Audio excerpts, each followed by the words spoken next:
Okay, the next recipe we're doing and our fridge prep masterclass is something that we do on a regular basis and we think is a game changer. It is vegan butter.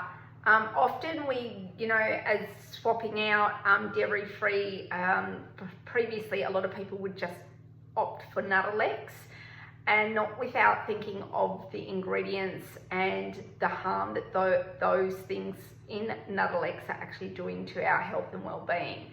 Obviously polyunsaturated fats, using oils that are really harmful and toxic. So we want to avoid using, where possible, things like Nuttelex. But then you think, well, what are we going to do for baking? And I feel like this particular recipe is a real aha moment. There are about 3 different versions of different dairy-free options on cookie dough, but for me personally, the way this one comes out, the taste, etc., is really good for spreading, but more importantly, it holds its firmness and shape and is really good for when you're wanting to bake. Now, also the other benefit too is previously you used to be able to buy certain alternative vegan blocks, right? Don't be misled just because it's vegan and it's dairy-free and you're thinking, oh my goodness, I've missed out on having butter. This is a vegan butter, let's go and get it. Really examine the label on the back. There's so many different ingredients, preservatives and additives, etc. that are in that. This is a quick, efficient way to make your own, and it's easy to do with pantry staples for anyone who has dietary needs. However, this does have nuts, so I haven't yet tried exploring using seeds instead of nuts, but that's maybe something that you can try. Okay, so the first thing we're going to do is we're going to weigh out our almond meal. Now with this almond meal, I've already got it in this bowl mixed with the next 2 ingredients, which is nutritional yeast flakes and salt.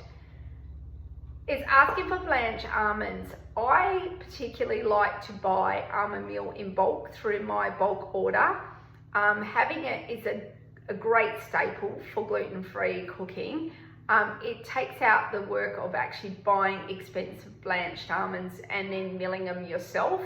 And obviously I love having almond meal blanched already on hand to use for all my baking requirements and use my almonds that I buy for actually eating and putting in as whole or cut or chopped.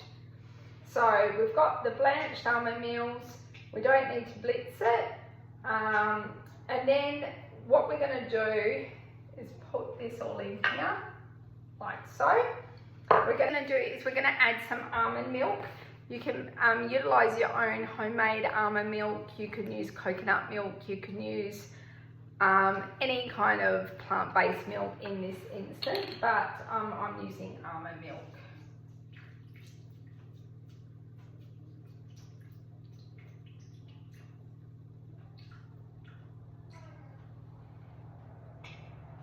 We've already added the yeast flakes. We've already added the salt. The next thing we're going to add is a little bit of apple cider vinegar, and we're only wanting about half a teaspoon. And then we're going to mix.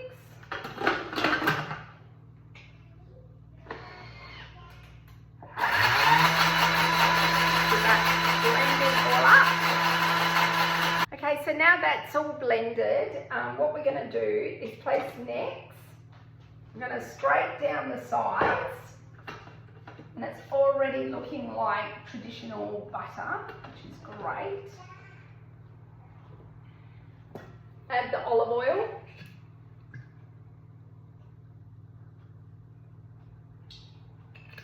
Okay, then we're going to add the coconut oil. Now it's really important to get solidified coconut oil, not liquid coconut oil. This is what's going to make it that solid component and set really well.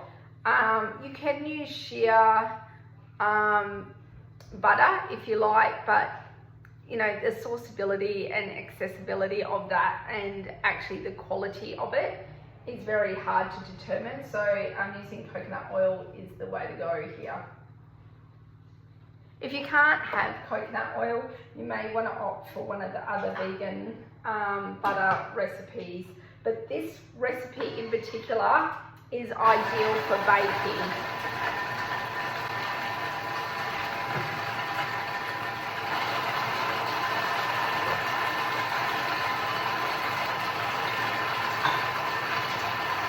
Okay, so that's stopped blending.